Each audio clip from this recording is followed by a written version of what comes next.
Hello and welcome to the Mutual Fund Show. My name is Neeraj Shah, and on the show today, we've gotten two advisors to try to tell them actually. We kind of forcing them that, hey guys, come and give us an ideal portfolio that somebody who wants to only choose passive products should have. Now, viewers, just remember there are two parts to this show today. One or two aspects to the show today. One, the portfolio will not be necessarily tailor-made for you. So you could be 25 years of age, you could be 50 years of age, you could be 35, you could be 70. And therefore, the applicability of a portfolio like this in a show of 25 minutes, when our advisors have been told to give just one portfolio, would be very, very different. So unfortunately, they can't give tailor-made things for 10 different kinds of people. So that is one part. Part two, of course, we will talk to them towards the end of the show about the logic of having a passive only portfolio. But because so many of you have written to us as to what to do if you want only a passive portfolio which you can just buy and hold for maybe 5-10 years, then what you do. So that's why we are doing this at the fag end of the year and the last day of the current financial year. We are asking two advisors to come in and tell us a portfolio which you can construct for the next few years, maybe. Gurmeet Chadda, Praveen Bajpai, thank you so much for joining in. ये ऐसी वाली बात है ना that we are calling say two restaurant owners and telling them कि भैया forget the food you are giving but tell us the names of a few cloud kitchens which give good food. So even if it goes against your grain of your business, I'm so happy that you both of you have consented to come in and do the show with us. Probably I'll start with you, ladies first, and I'm not being judgmental in any fashion whatsoever. But what is it that you believe would be an ideal passive portfolio, which would have all the ingredients for somebody who wants to be kind of, spread his investments as well, have the safety, and at the same time chase returns? Thanks, Neeraj, for having me. Always a pleasure. So, of course, giving out a totally passive portfolio, I think it's a tough call to make because we actually don't have enough strategies available in India as of now. So I think we'll come to the positive and negatives of passive later on, and I'll give my selection, the funds that I have picked. So the first one being the large cap space, because I think that is the space which is much talked about also, where what we say, the fund manager's magic has kind of evaporated, and large cap funds have not been actually able to beat a lot of their benchmarks. So it's just about 3% of large cap funds which have beaten their benchmark. So I think this is a good core strategy for an investor to pick a fund which is investing in Nifty 50, because that's the prominent top 50 stocks. And for somebody who's looking at another slightly larger coverage within the large cap space, the Nifty 100 index. So two funds here which I have. The first one is probably sorry, I would request you to get into the names in a bit. I just first wanted you to tell me what is the construct of your portfolio. What kind of categories are you recommending first? Okay. So the first one is the large cap, where I'm giving you Nifty 50 and Nifty 100 index. The second is exposure to the global markets, where I'm going to recommend one is your Nasdaq 100 as well as S&P 500, depending on the choice of the investors. And the third is, going by the basic premise that one has to focus on asset allocation, some exposure to gold, wherein you can choose FOF. I'm not taking ETFs here, Neeraj, because it's convenient for retail investors to invest via FOF. So gold fund. So broadly, these three categories. And to top it up, a bit of exposure to Nifty mid cap 150. So the second, so we are able to cover the mid cap space as well within the markets. Yeah. Okay, and any weightages, probably one question to each of these categories? Would you overexpose the portfolio to one particular category vis-a-vis the other? So again, Neeraj, it depends on your age, on your risk appetite, and all the other factors. But let's consider somebody who's in his 40s, for example, and you're okay with at least 60 to 70% equity exposure.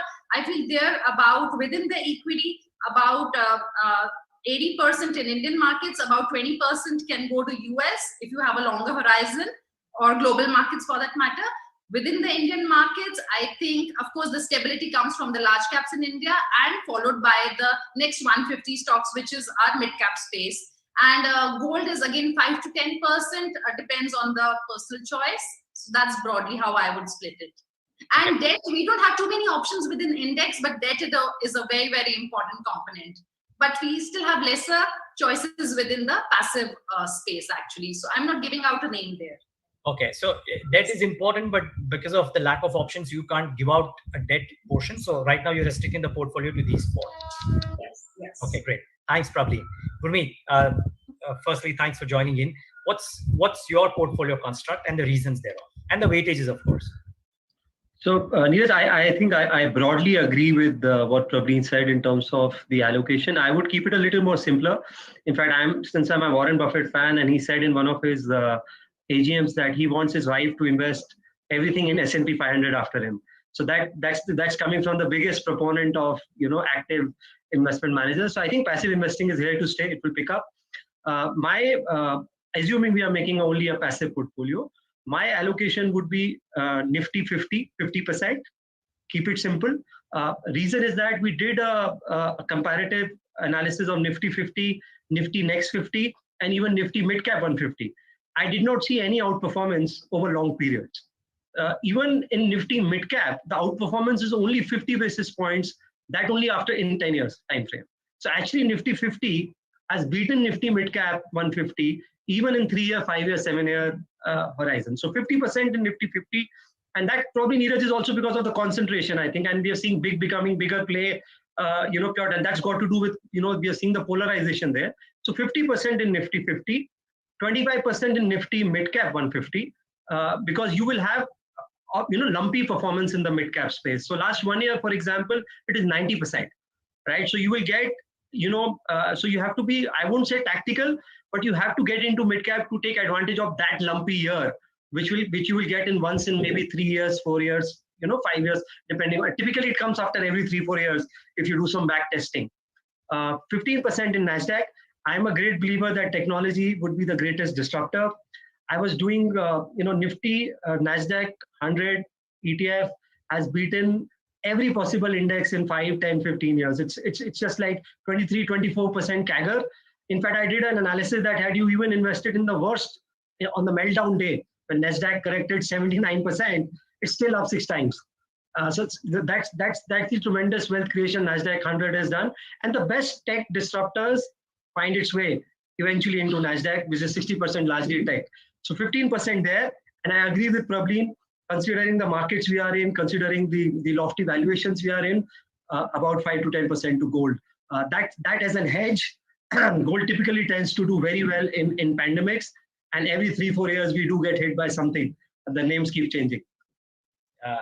This is just astounding how gold has actually performed, and in the last 6 odd months, and I wonder if Bitcoin has some reasons to do with it as well. Though, if there was a Bitcoin fund, I would have asked both Prableen and Gurmeet to put them in the dock and ask them, are you investing in a Bitcoin fund? Tell me that. But yes, well, we don't have that. Anyways, let's get down to basics. Prableen, let me come to you and talk about the individual components of the 3 categories or the 4 categories that you spoke about. Tell us what are they, and why so, and is there a reason why you're choosing these 1 or 2 funds vis-a-vis the others that might be there? Right.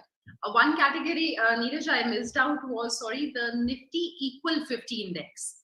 I think that is one index which, we've seen a lot of polarization within the Nifty 50, but that index, because it gives an equal weightage, it's an interesting study.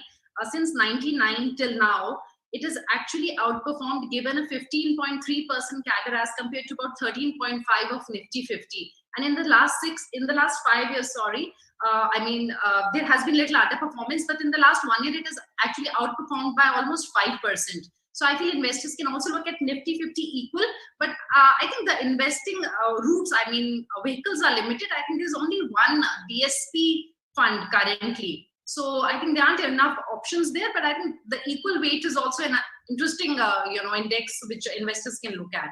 Okay. The ones which I am going to talk about within the large cap space, the UTI Nifty Index Fund, because it's got a very, very low expense ratio, just about 0.14. It's got a robust AUM of about 3,000. It's the biggest, in fact, in the category.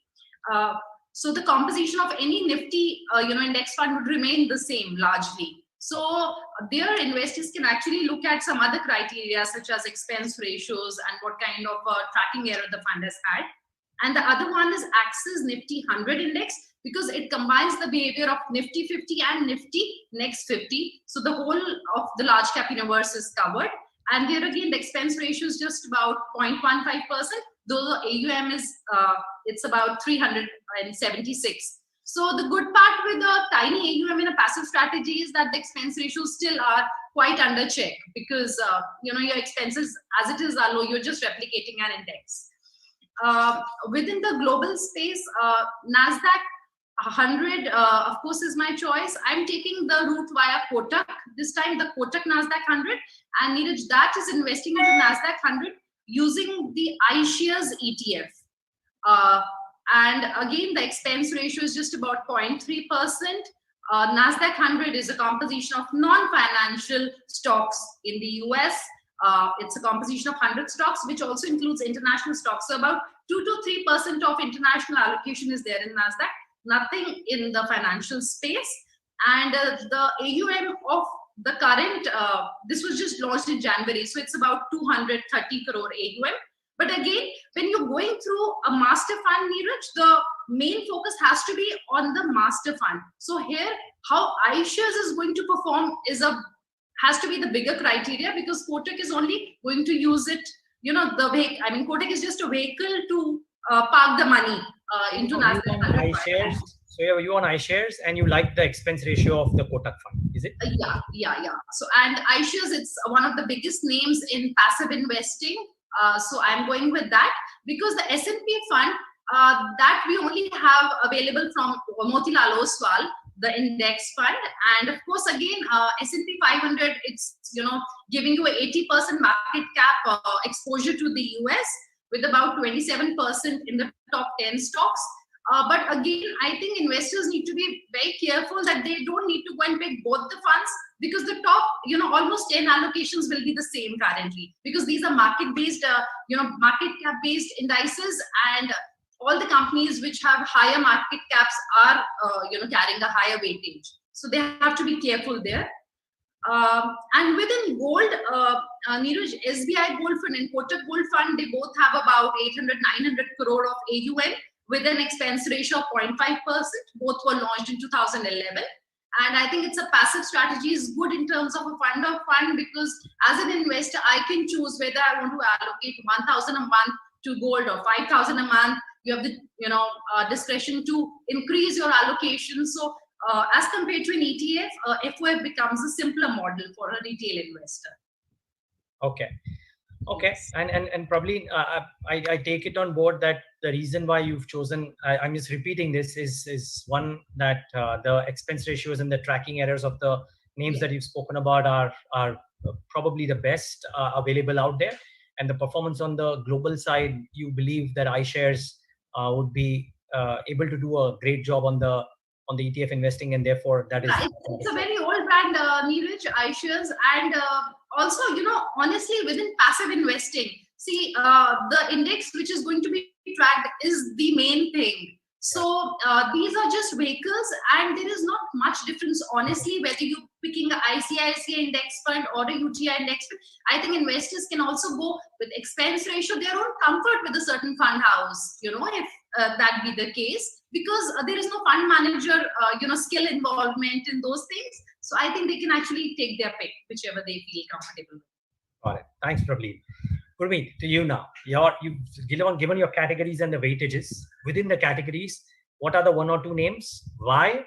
And is there a reason why choosing them vis-a-vis the others? Sure. So Neeraj, Nifty 50, I agree with Prableen. We can choose either HDFC or UTI index fund, Nifty Plat. HDFC is 2,500 crores. UTI, I think, is 3,300 crores. Both of them have the lowest tracking error. So you can go with that. For large investors, you can take a Nifty 50 ETF. ETF would marginally, because if the amount is large, you can ask the fund house to create a lot for you. And that could be, in terms of expense, maybe save you another 5-10 basis points, provided the ETF is quite liquid. Because the ETF is not liquid, you end up buying at a premium and selling at a discount. So very large institutional clients, family offices can take ETFs. They are from the same family. It's just that the convenience and retail investors can choose between either HDFC or UTI. On mid-cap 150, unfortunately, there are very few options. Large investors can take the Motilal 150 mid cap ETF. The only issue is it's only 50-60 crores. You have to be careful in terms of the amount you deploy and the impact cost. Extremely important. The other mid cap funds do not have much track record. So there's Nippon, which is just like 6 weeks old, and there's a Birla mid cap, which just the NFO got concluded a couple of weeks back. So either of the two, for a retail investor, Nippon mid cap index fund, and for a HNI or a large treasury index, you can take the Motilal 150 mid cap ETF. Nasdaq, I would go with Motilal because it's old, it has a track record. A lot of our clients have taken exposure. So far, they have managed the tracking error well, and it's more there's not much choice between the two, if you ask me. But since it's old, it's around 3,000 crores. The FOF have done a relatively good job. I think one can go with that. On the gold fund, I would go with ICICI Prudential Gold Savings Fund, FOF. If you see 1 year, they have actually done, so in gold funds, you have to be very clear of the tracking error. The tracking errors can vary. So in last 1 year, for example, the return ranges from 3% to 6.5% in gold, 1 year return. So that's how big the tracking error is, which is 30-40 basis points in a Nifty 50 fund. And over long periods, ICICI and to an extent Kotak has the least tracking error. Again, go for ETFs if the lot size is larger. Also, there are some fund houses which at some point of time were offering physical exchange of gold, provided the lot size is large enough. So let's try and talk about lot sizes which are smaller. A lot of our viewers would be in that camp. So sure. Say that one, please finish your point, of course, Gurmeet. And then sure. I also want to ask you that for people who don't have large lot sizes, would you believe that an FOF would be a better option? Absolutely. Absolutely, Neeraj. Agree there. FOF also is convenient. You can do switches, you can do SIPs, you can do STPs. There's a convenience thing which comes and which helps you in asset allocation, in the longer scheme of things. ETFs can be tedious. You need to have a demat account, right? There is brokerage, there is impact cost, right? So it's only suited for large institutional clients. So between ICICI and Kotak Gold Fund, you can choose any. The ratio remains 50, 25, 15, and 10. Nifty 50, mid cap, Nasdaq, and gold. Okay, great. So just one follow-up, and I think we spoke probably spoke about it, Gurmeet, but I want to ask you that when we are making an ideal portfolio, and typically when we talk about asset allocation, there is some bit of a debt element that always comes in. Not a large bit of debt element also comes in.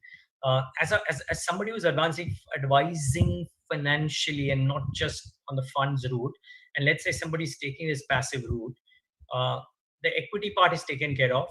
If the employee provident fund or the public provident fund or the NPS is not taking care of the pseudo debt investments, is there a lack of attractive options or plausible options on the debt side, because of which you guys are not giving out a debt recommendation, and maybe that could be looked at a couple of years down the line when more options come in? So partially agree, Neeraj, there are lack of options. Also, in the shorter end, in liquid and all, already the expense of the normal funds are so low that the argument in equity of passive funds being less expensive doesn't hold true at the shorter end. Liquid overnight funds are 5-10 basis points expense ratio, right? Medium to longer end, it does make a difference because the difference could be 20, 30, 40 basis points, and that can, over a compounding, have a great impact. So Bharat Bond ETF was a great initiative by Edelweiss. We are seeing a lot of HDL index funds. We are seeing a lot of GSEC index funds coming. So at the longer end, yes, because you will have there are funds which are constant maturity, and there are funds which are rolled down, which work like a fixed maturity plan. It does make sense. So Bharat Bond or a GSEC roll down maturity fund does make sense. Shorter end, I think, from convenience point of view and the fact that there is not much difference, you can still continue with your regular liquid ultra short term overnight. Okay. Just one quick follow-up before we get to the passive versus and the applicability of this.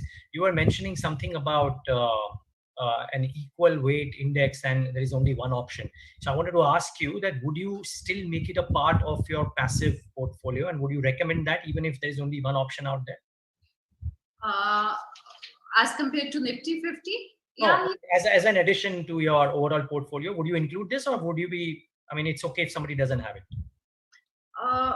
Well, it's of course anybody can do without it, but I think it's a good option because when we talk about passives, one of the risks which we often talk about is the risk of over concentration. So it's the top 3 stocks or the top 4 stocks, or even sector wise.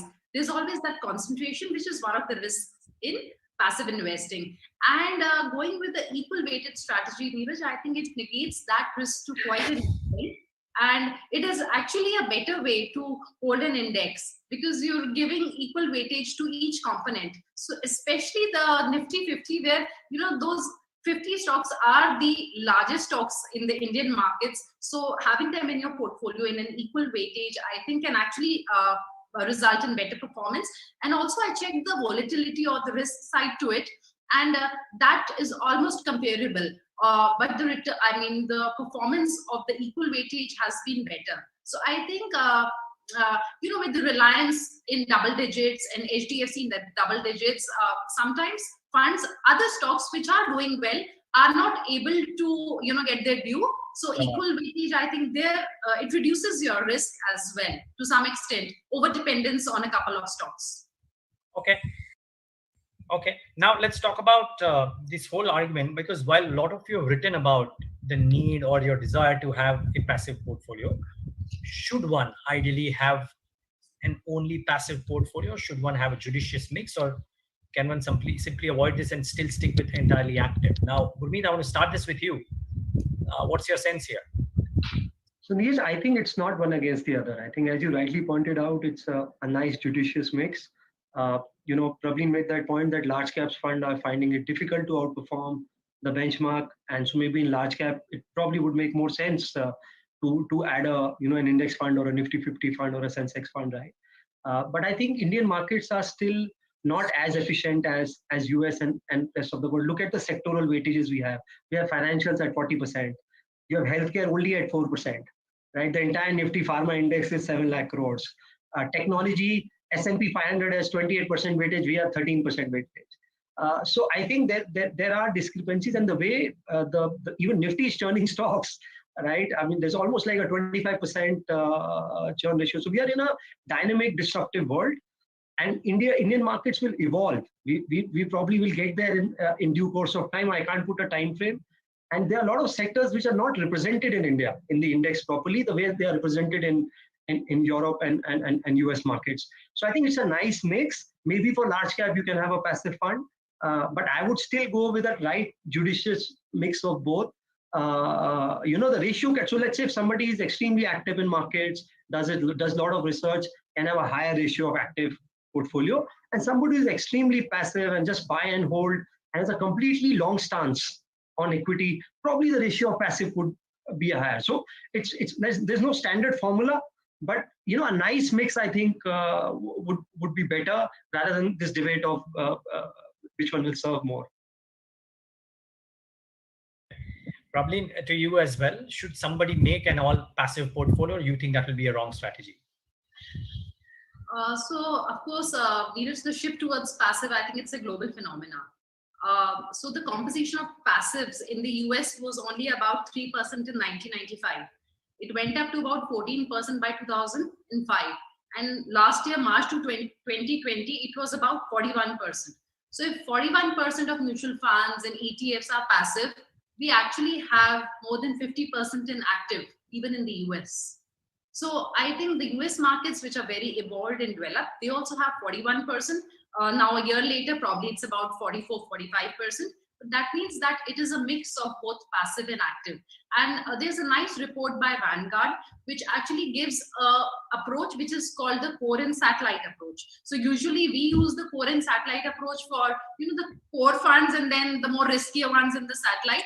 What they say is that you put some basic funds, the dal roti, like a large cap, the index fund as your core, and then you can always have the satellite as your active funds. And they say that the combination of these two as a core and satellite can actually build a more robust portfolio for the investors. So your overall portfolio costs can come down, the fund manager risk comes down, yet you are, you are also insulated by certain risk which just passive investing can bring. Just, one of valuation risk being one of them.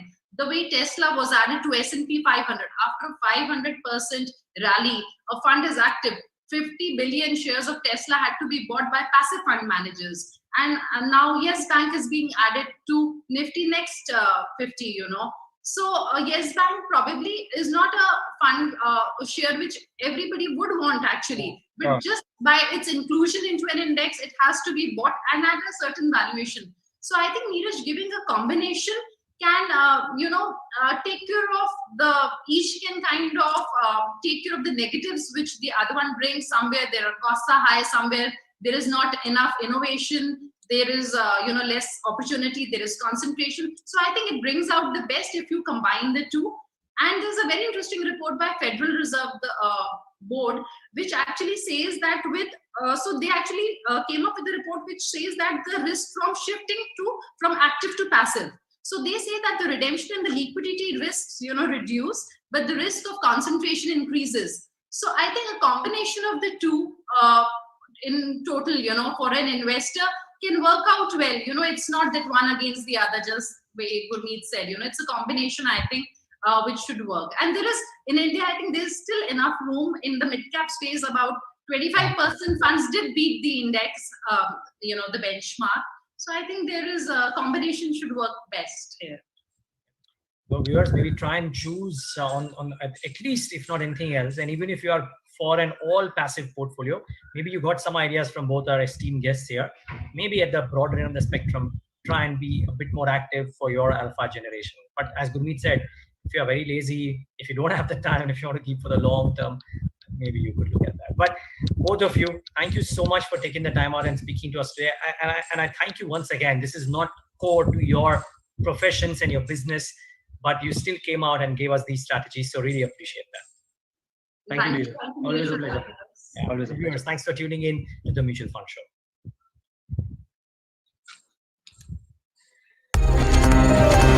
Thank you so much.